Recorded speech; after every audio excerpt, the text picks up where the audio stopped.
Good morning. Welcome to another reading of Hoot. We have a blue donkey. Not sure why it's blue. We've got a black Diego with a white on his chest. You've got another dog on the coffee mug from the stray dog in Michigan.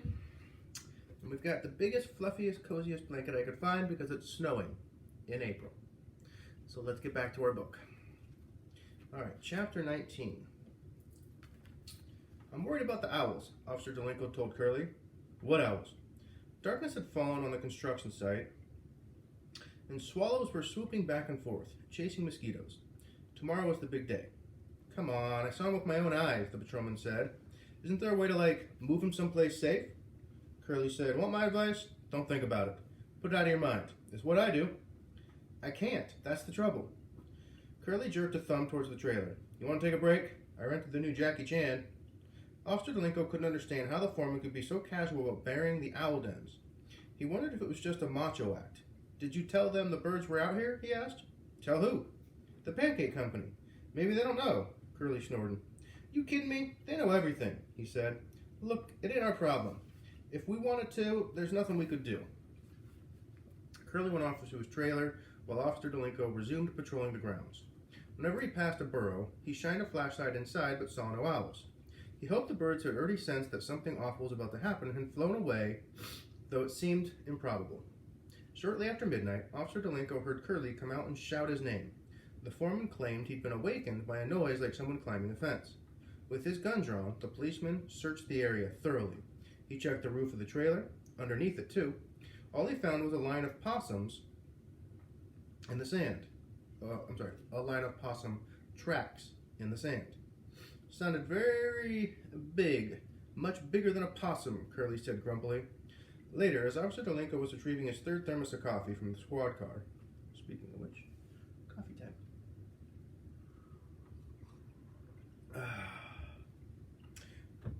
So later, as Officer Delinko retrieved his third thermos of coffee from the squad car, he thought he saw a series of small white flashes at the other end of the property. It reminded him of the bright popping he'd seen late at night, car accidents while the police department's photographer was snapping pictures. But when Officer Delinko ran to where he'd seen the flashes, he found nothing out of the ordinary. It must have been a burst of heat lightning, he thought, reflecting off the low clouds. The rest of the night passed uneventfully. The patrolman stayed wide awake. And there's a quick break here. Looks like we're joining into Roy's story. At breakfast, Roy asked his mother if he could leave school during lunch. He figured she'd be more likely than his father to say yes, but she surprised him. I don't know if it's such a good idea for you to go down to Mother Paula's groundbreaking. But Mom, let's see what your dad thinks. Oh well, Roy thought, that'll be the end of that. As soon as Mr. Eberhardt sat down at the table, Mrs. Eberhardt informed him of Roy's request. Sure, why not, Mr. Eberhardt said. I'll write him a note. Roy's jaw hung open. He had expected the opposite reaction from his father. But you've got to promise to behave, Mr. Eberhardt said, no matter how upset you get. I promise, Dad. Later, his father put Roy's bicycle in the trunk of his car and drove Roy to Trace Middle School. As he dropped him off in front of the school, Mr. Eberhardt asked, Think your friend will be at the ceremony today? Beatrice's stepbrother? Probably, Roy said. Pretty risky. I know, Dad. I tried to tell him. You be careful, Mr. Eberhardt said firmly, and be smart. Yes, sir. Beatrice Leap was waiting outside Roy's homeroom. Her curly hair was damp as if she'd just gotten out of the shower. Well, she said, I got a note. How about you? Beatrice displayed a crumpled paper napkin that had been scrawled upon in red ink. I woke up my old man to ask him. He was so far out of it, he would have signed anything, she said. I should have written myself a check for $1,000. So I guess we're all set for noon, Roy said. He lowered his voice. I went to see your brother. He threw me out of the truck. Beatrice shrugged. What can I say? Sometimes he's impossible.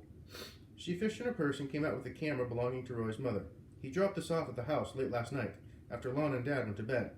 He says he got the pictures you wanted. I tried to take a look, but I can't figure out how to work the darn thing. Wordlessly, Roy grabbed the camera and stashed it in his locker. Keep your fingers crossed, Beatrice said, before melting into the stream of students disappearing down the hall. Roy spent the rest of the morning lost in excitement, distraction, wondering if his plan might actually work. Then we have another break in the story. I think we're getting back to Officer Delinko here. At 10:45 a.m., a black stretch limousine pulled up to the empty lot at Woodbury and East Oriole. The driver got out, opened one of the doors. Nothing happened for several moments. and then a tall man with wavy silver hair emerged, squinting into the sun. He wore pressed white trousers and dark blue blazer with an emblem on the breast pocket. The man glanced around impatiently behind enormous tinted sunglasses. Crisply, he snapped his fingers at Officer Dolinko, who was unlocking his squad car. The patrolman failed to notice he was being summoned. He was knocking off work after 14 straight hours at the construction site. Curly had gone home to shower and shave, so Officer Dolinko had stayed to keep an eye on the earth-moving machines, which had been refitted with new seats. Now that the foreman had returned, dressed in a coat and tie, of all things, the policeman was leaving the premises. He had no desire to hang around for the groundbreaking nonsense. "Officer," the silver-haired man beckoned insistently. "Yo, officer, over here." "Hi." Officer Dolinko approached the limousine and asked what was wrong. The man introduced himself as Chuck E. Muckle, vice president of something or other from Mother Paula's All-American Pancake House.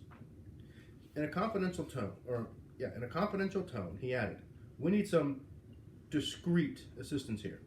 "Well, I'm off duty," Officer Dolinko told him, "but I'd be glad to call for another unit." He was so exhausted from lack of sleep that he barely had enough energy to carry on a conversation. "Do you happen to know who's sitting in this car?" Chuck Muckle asked, nodding toward the limo. "No, sir. Miss Kimberly Lou Dixon."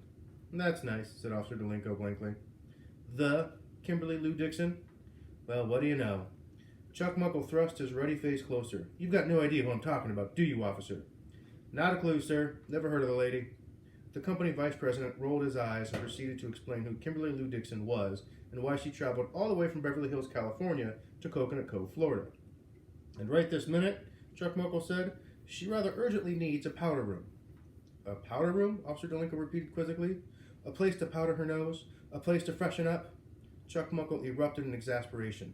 "Is this really such a difficult concept to grasp, officer? Let me try to put this in language you can understand. She needs a potty, okay?" "Gotcha," Officer Dolinko gestured toward Curly's trailer. "Follow me." When Kimberly Lou Dixon got out of the limousine, Officer Dolinko was startled by how young she looked compared to the wrinkled old granny she played on the TV commercials. Kimberly Lou had bright green eyes and rich auburn hair and smooth milky skin. A lovely cultured woman, Officer Dolinko thought. Then she opened her mouth. "I got a tinkle," she announced in a sandpaper voice. "Lead the way, hotshot." The actress carried a leather tote bag over her shoulder, and she wore high heels, black skirt, and pale silky blouse. Curly was dumbstruck when he opened the door of the trailer. Without a word, Kimberly Lou Dixon stepped past him and made her way to the bathroom. "Can I change in here?" she asked in a husky voice. "Change what? You look pretty good the way you are." "Change into her mother Paula's costume," Officer Dolinko interjected. "She's with some guy. He wants to know if she can use your trailer as a dressing room." "Anytime," Curly said with a dreamy smile. A man's silhouette filled the doorway, followed by a gust of oily cologne. "Why, you must be the one and only Leroy Brannett," growled a familiar sarcastic voice. Curly cringed. Officer Dolinko stepped out of the way and said, "This gentleman's from the Pancake House Company." "I figured," said Curly. He held out his right hand to Chuck Muckle, who stared at it as if it were a dead mudfish. "Please tell me, Mr. Brannett, that you have no bad news that would spoil this lovely tropical morning. Tell me everything's hunky-dory down here in Coconut Cove." "Yes, sir," Curly said. "We stayed the last 2 nights on this property, me and the policeman here, and it's been peaceful as a church house. Ain't that right, David?" "Right-o," Officer Dolinko said. Chuck Muckle whipped off his shades and eyed the patrolman dubiously. "You wouldn't happen to be the same crackerjack lawman who fell asleep in his car while the vandal trashed our survey stakes, would you?" As curious as Officer Dolinko was to see Kimberly Lou Dixon dressed up as Mother Paula, he now wished that he were somewhere far, far away. The same genius, Mr. Muckle went on, whose careless sleep habits resulted in a newspaper article that unfairly smeared the good name and reputation of Mother Paula. Was that you? "Yeah, that would be him," Curly said. Officer Dolinko shot the foreman a dirty look before addressing Mr. Muckle. "I'm really sorry about all that, sir," the patrolman said, thinking, "sorrier for me than for you." "It's rather astounding that you still have a job," Chuck Muckle remarked. "Your police chief must have a charitable heart.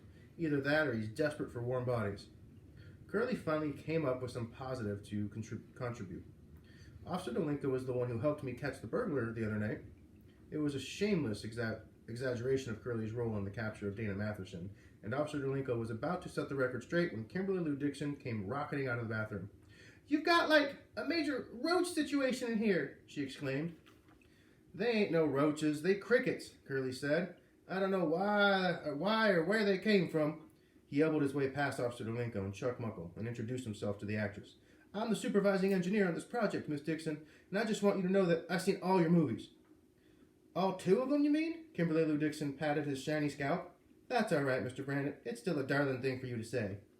Hey, I can't wait for your new one, too. Mutant Invaders from Saturn 11? I really go for the sci-fi stuff. Jupiter 7, Chuck Muckle cut in. It's called Mutant Invaders from Jupiter 7. Whatever, Curly gushed. You're going to make a fantastic grasshopper queen. Yeah, I'm already writing my Oscar speech. The actress glanced at her diamond-studded wristwatch. Listen, I'd better hurry up and start turning myself into an adorable old Mother Paula. Can one of you sweethearts please fetch me my suitcase out of the limo? All right, and that ends chapter 19. So we've only got 2 chapters left in the book. And I'm putting a lot of faith in Roy, Mullet Fingers, and Beatrice to really protect those owls. But something tells me Officer Dolinko is going to be a part of the help and not part of the problem in the end. I'll see you next time.